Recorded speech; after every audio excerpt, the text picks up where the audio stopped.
Ya, jadi salah satu metode di predictive analytic itu adalah menganalisis time series. Jadi kalau di buku itu time seriesnya ini model time series yang apa ya istilahnya, eh, model for stationary time series. Nah, yang di buku itu mungkin yang dipakai itu time series untuk moving average model dan exponent smoothing.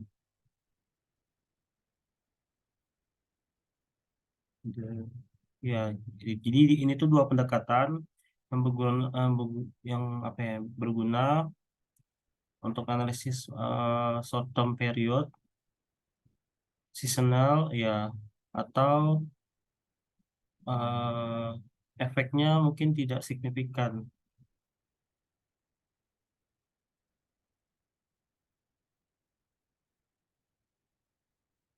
Nah, ada dua metode intinya. Metode nanti akan kita bandingkan metode mana yang memang apa ya tepat untuk pengambilan keputusan dalam forecasting atau peramalan. Nah, ada kriteria-kriteria tertentu. Nah, kita lihat dulu definisinya. Kalau misalnya moving average itu, kalau di buku itu eh, metode pertama yang simple moving average ya. Jadi ini metode mungkin secara teknisnya nggak perlu terlalu di apa ya terlalu didalemin karena memang lebih ke teknis. Tapi intinya dia eh, tentang apa ya menghitung rata-rata fluktuasi acak dalam rentan waktu tertentu untuk mengidentifikasi arah dasar perubahan dalam data historis. Intinya dia masih masih berhubungan dengan penggunaan data historis. Dan dia metode ini bisa berguna untuk membuat perkiraan jangka pendek karena mengasumsikan bahwa pengamatan di masa depan akan mirip dengan pengamatan di masa lalu. Jadi misalkan kalau kita mau tadi ngeprediksi harga saham di bulan November, kita punya data dari 5 tahun ke belakang per bulan, dari bulan Oktober, bulan Januari tahun berapa gitu ya, sampai dengan tahun sekarang di bulan terakhir. Terus kita pengen prediksi nih di dalam short term atau jangka waktu pendek. Nah, itu bisa menggunakan metode ini gitu. Kemudian metode ini sederhana tapi juga bisa untuk mencakup lingkungan yang apa ya, yang memang berguna gitu atau lingkungan yang stabil. Dan dia juga bisa diperlukan untuk mengembangkan memperkirakan untuk jumlah besar item. Mungkin lebih ke datanya besar kali ya. Terus apa lagi informasinya?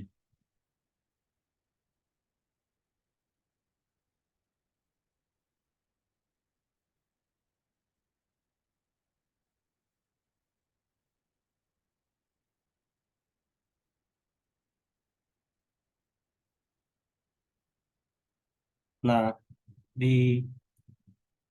moving average ini dia intinya ada nilai K.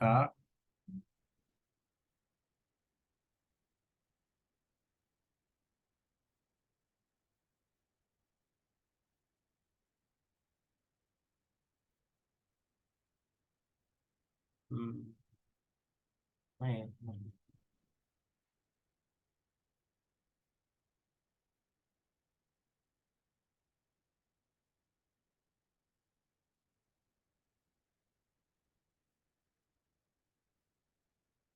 Nah, K ini tuh apa? Kalau misalkan K di sini tuh kayak interval gitu ya, interval. Oh ya, nilai K ini relatif bebas. Jadi nggak ada ketentuan K-nya tuh harus K berapa gitu. K1, K2, K3, K4, dan seterusnya. Jadi semakin besar nilai K, maka perkiraan saat ini lebih bergantung pada data lama dan perkiraan tidak akan bereaksi dengan cepat. Ada fluktuasi data historis semakin kecil K, maka perkiraan akan lebih cepat merespon perubahan. Nah itu ketika nilai K lebih besar, nilai ekstrim dipengaruhi. Oh, intinya gini, K-nya itu tuh ngelihat apa ya, interval rata-ratanya gitu, rata-rata nanti masuk ke perhitung apa ke teknisnya. Jadi K-nya itu kayak kita mau ngambil ini kan moving average ya, ngambil rata-rata untuk per 3 minggu. Kalau dia weekly ya datanya, kalau dia bulanan berarti per 1 bulan atau per rata-rata per 2 bulan, rata-rata per 3 bulan gitu maksudnya. Dan di sini kalau bilang semakin besar nilai K, maka perkiraan saat ini bergantung pada data data lama gitu, dan perkiraan tidak akan bereaksi dengan cepat. Ya, karena range-nya lebih lebar-lebar, semakin tinggi K-nya. Dan semakin kecil nilai K, maka perkiraan akan lebih cepat merespon perubahan dalam data historis. Ya, karena kan kalau pakai rata-rata itu kan mungkin dalam 5 data, misalkan dirata-ratakan, mungkin ada satu data yang yang signifikan gitu. Makanya dia bilang kalau semakin besar nilai K itu nilai rata-rata apa ya? Misalkan ada bulan Januari, Februari, Maret, April, Mei. Nah, K-nya itu K1, K1-nya itu berarti ya ya rata-rata bulan itu masing-masing gitu. Januari, Februari, Maret, April. Tapi kalau K2 itu rata-rata antara Januari dan Februari. Terus Maret dan April itu K2 kayak gitu. Sorry, Januari, Februari, terus Februari, Maret di rata-rata K. Terus Maret, April itu rata-ratanya berapa dan seterusnya. Atau K3 misalkan Januari, Februari, Maret itu nilai moving average-nya dirata-ratakan. Terus Februari, Maret, April itu dirata-ratakan. Itu K3, jadi kelipatan 3. Ketiga, tapi dia nyambung. Terus misalkan Maret, April, Mei itu K3 dirata-ratakan. Terus Maret, April, Mei berarti April, Mei, Juni itu K3. Nah, kalau K4 berarti dari mulai Januari, Februari, Maret, April itu dirata-ratakan berapa. Terus Februari, Maret, April, Mei itu dirata-ratakan berapa. Dan gitu bertingkat ya, bertingkat. Tapi dia kelipatan 4. Itu maksudnya K intervalnya. Nah, asumsi di sini tuh K-nya itu harus berapa gitu. Dia nggak ada disebutkan K-nya berapa. Nah, ini untuk menilai suatu prediksi, kita kan ngeprediksi suatu data. Itu kita harus bandingkan dengan aktualnya. Jadi kita prediksi nih, misalkan kira-kira nih bulan bulan Februari, itu misalkan prediksi kita 10, aktualnya itu adalah 11. Nah, selisihnya itu adalah nilai errornya. Itu yang dinamakan error matrix.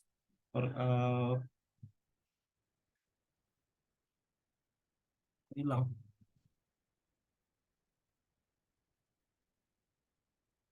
Itu yang namanya error matrix. Terus error ini ada 3 ya, ada MAD, mungkin nanti tinggal dibaca aja. Aku belum terlalu ngamatin. Ada MAD, apa apa cari ya? Apa itu MAD? Jadi ada 3 indikator error.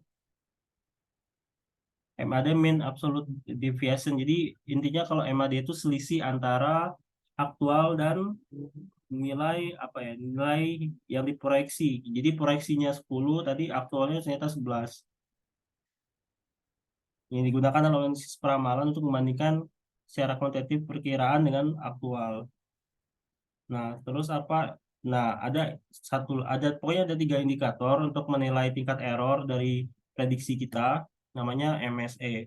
MSE itu salah satu metrik kesalahan yang paling umum digunakan dalam peramalan. Jadi mean square error ini menghitung rata-rata kuadrat selisih antara nilai aktual dan perkiraan pada serta nilai diprediksi. MSE memberikan nilai penalti yang lebih besar pada kesalahan yang lebih besar karena nilai yang lebih besar dikuadratkan memiliki dampak yang lebih besar. Jadi gini, nilai MAD kan kita ketemu nih. Jadi tadi misalkan eh, aktualnya 11, prediksinya 1. Berarti kan MAD-nya 1. Nah, 1 ini itu MAD. Nah, kalau MSE itu adalah MAD kuadrat. Jadi nilai dari MAD ini dikuadratkan. Itu MSE. Nah, terus apa namanya?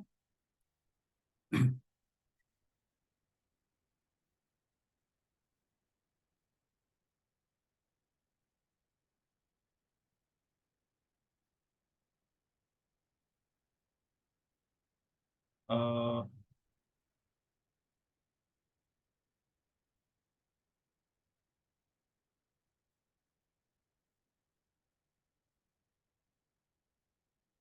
Oke, Oke, kita lihat nih moving average. Nah, MAD intinya ini salah satu standar error untuk ngelihat apa ya, ngelihat salah salah satu metrik kesalahan ya. Dia juga ngelihat seberapa besar tingkat kesalahan kalau misalkan MAD itu atau deviasi itu dikuadratkan. Terus ada namanya MAPEG. Apa ya maksudnya? Ada mean absolute percentage error itu salah satu metrik gunakan dalam analisis perubahan untuk membandingkan secara kuantitatif antara perkiraan dengan pengamatan aktual. Ini hanya skala sih, jadi nanti nilai aktual, nilai nilai absolut, nilai MAD tadi, MAD ini dibagi dengan nilai aktual, itu berapa persen. Semakin kecil itu semakin bagus persentasenya. Semuanya sama sih, semakin kecil itu sebenarnya semakin bagus. Kita makanya pilih yang paling kecil. Kalau semakin besar itu berarti apa ya, persentase perbandingan ininya semakin besar, errornya gitu, error terhadap nilai aktualnya. Nah, biar langsung apa praktek gitu, kita coba misalkan di sini kita ambil 10 data deh.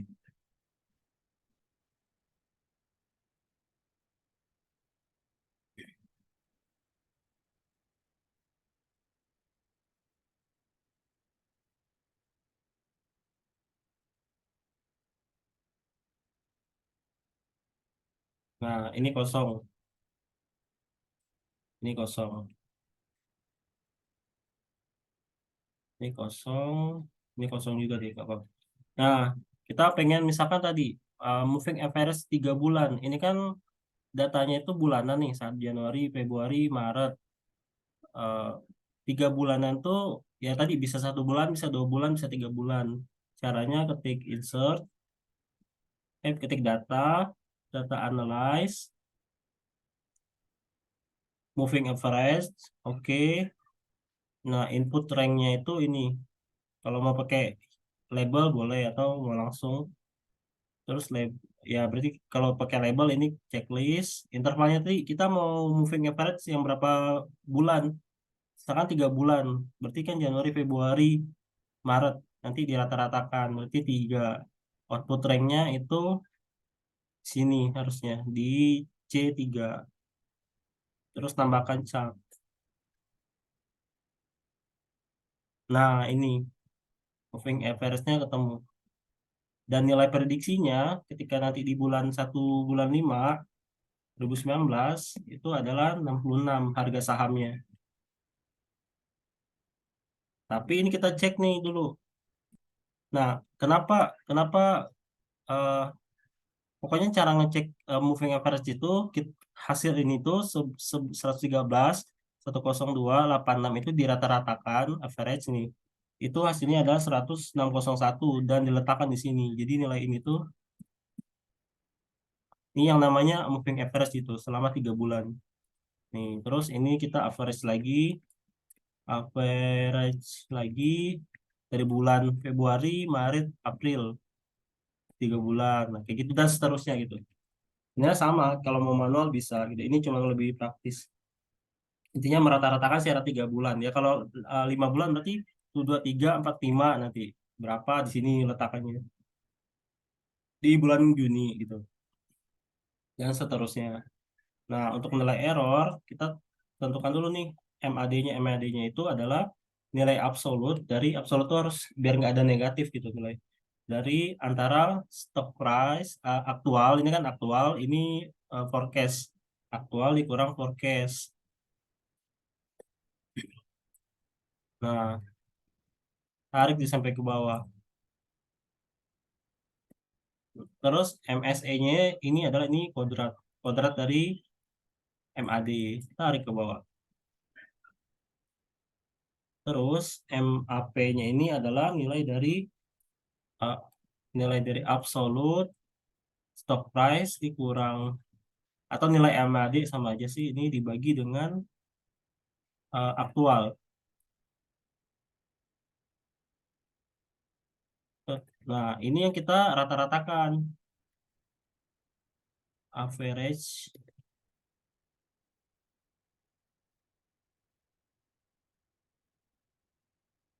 Nih, dalam persen ini ya. 0,11 itu dalam persen. Nah, inilah nilai yang nanti akan kita bandingkan. Misalkan kita mau pakai yang 6 bulan nih, ganti. Contoh nih ya, kopi.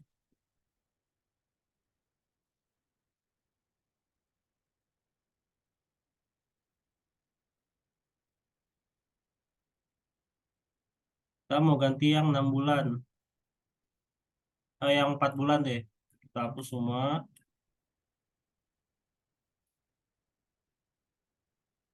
Berarti nanti data eh, data data analyze moving average 4 bulan sama sih ini harusnya di sini yang kedua coba ya bener nggak ya. Nah ini kan kalau kita rata tuh 2 3 4 bulanan tuh hasilnya harus di sini.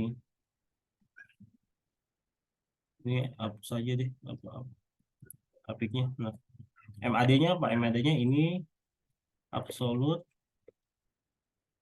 ini minus ini.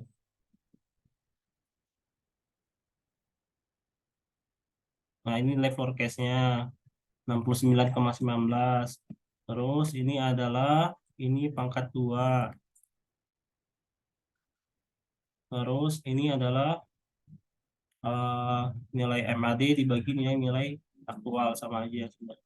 Ini di rata-ratakan. Nah, keputusannya pilih yang mana gitu. Misalkan kita disuruh membandingkan antara yang interval 3 bulanan dengan 4 bulanan, kita pilih mana? Pilihlah yang errornya paling sedikit. Sini yang error paling sedikit adalah di MA 3 bulan. Nah, tapi nanti ini kan hanya hanya dari moving average. Nanti ada masuk ke smoothing eksponensial. Smoothing eksponensial itu sama, cuman nanti bedanya apa ya? Sama aja sih sebenarnya. Cuma nanti di menunya aja, menu analisisnya. Nah, kalau smoothing smoothing eksponensial itu apa ya? Eksponensial smoothing adalah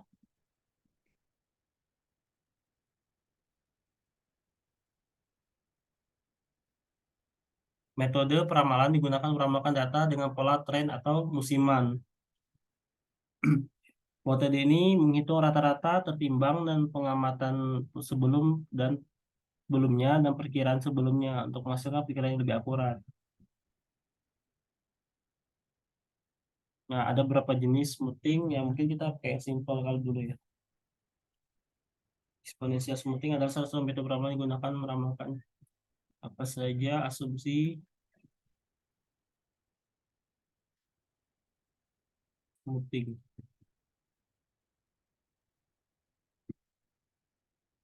Nah, asumsi untuk misalkan pakai metode smoothing ini dia data yang tetap ya harus pakai time series, terus bahwa data di masa lalu memberikan informasi yang berguna. Oke, metode ini maksudnya bahwa pola perubahan dalam data cenderung stabil dan tidak terpengaruh oleh faktor acak. Hmm. Kalau kita lihat dari grafik sih kemarin kalau salah grafik sahamnya ini itu hmm, cenderung stabil sih, nggak ada yang kayak ada naik turunnya tapi bukan yang ekstrim yang sampai, kalau nggak salah ya sahamnya tuh nggak sampai misalkan ada sampai down down banget itu nilainya di bawah atau terus asumsi lainnya bahwa kesalahan dalam perkiraan adalah acak. Oh ini nggak ngerti sih intinya itu. Nah untuk yang pakai pakai apa namanya smoothing ini tuh hanya kalau di moving average kan dia pakai 3 bulan ya, 3 bulan 4 bulan intervalnya, tapi kalau di sini tuh lebih kepada alfanya. Jadi alfa misalkan alfanya itu 0,1 0,2 deh, maka 1 minus alfanya itu adalah 0,8 kan, kan 100%. Ini pakai smoothing X S SE. Nah ini kita hapus, kita coba forecast data data analyze. Nah, pilih yang exponential smoothing. Input rank ini masuk plus label gitu ya. Plus label. Dumpling faktornya itu adalah yang ini 1 - A ini 0,8. Input ranknya ini di sini. Chart output boleh lah.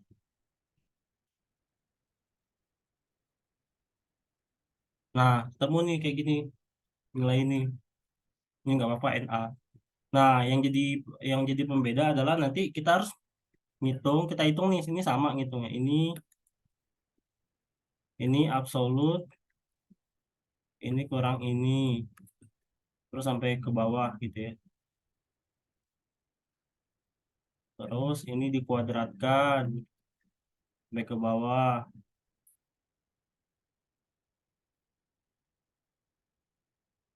Terus eh ini dibagi dengan ini sampai ke bawah. Oke, MAD dibagi dengan ini sampai ke bawah. 50%. Nah, yang jadi pembeda adalah ini akan berganti, akan nilai ini. Tadi kan kita pakai dumpling faktornya itu adalah 0,8 ya, atau alfanya itu 0,2. Nah, ini tuh harus kita uji coba satu-satu. Gimana kalau dia 0,7? Jadi harus harus dibikin simulasi gitu, kayak manual satu-satu atau pakai solver bisa. Intinya tadi di data data analisisnya eh, oke, nah di sininya itu harus kita ganti-ganti misalkan 0,7, 0,6, 0,5, 0,4 sampai ketemu nilai dari ketika kita mengganti nilai itu, mana nilai yang dari tiga ini yang paling kecil itu yang kita pilih. Nah, makanya di sini di kasus ini kan tadi kan moving average tuh udah nih K2, K3, K4, K5, K6 dan seterusnya. Nah, eksponen smoothingnya itu ini aku pakai solver. Jadi dari solver itu ya mau dicoba satu-satu bisa pakai solver bisa. Kalau coba satu-satu tinggal dicoba satu-satu.